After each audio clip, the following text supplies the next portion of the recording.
So I think now that you've heard how this journey works, the preclinical testing, the safety checks, the careful trials on people, you can see how much goes into giving our friends, our family, our children a real chance. So let me tell you a story. I think it was 2005 or 2006 where Karima went in for an eye check, which I'm sure is a very common thing that people have gone into.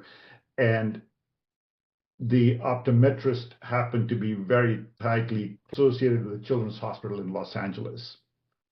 And it was right as she had dilated her eyes, she stopped the examination and told us we need to go to CHLA as quickly as possible because she was one of the few optometrists that understood what the term cherry red spots, which by the way sounds like an ice cream cone, is the effect and what it does. We're all very familiar with it.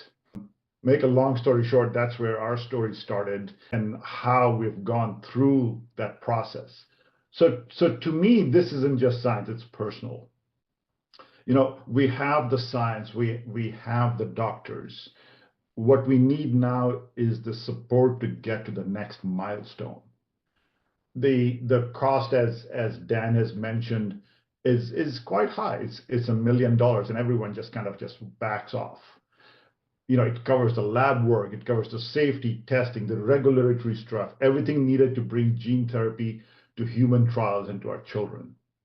But here's the good news. We don't need one person to do everything. We need many people to do something.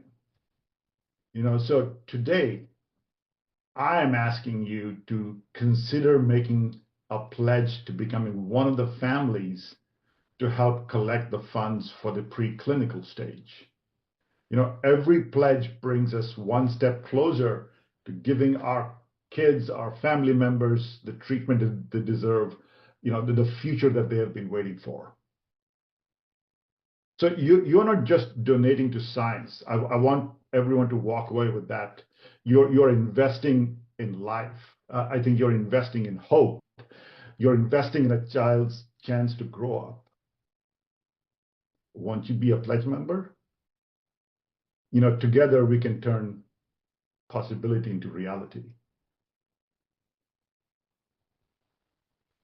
If I was to pause here, I'd like to say thank you from the bottom of our hearts for standing with us, but words are nice. We need action. And we need to have people that will start stepping up to it and saying, how can I help raise that money?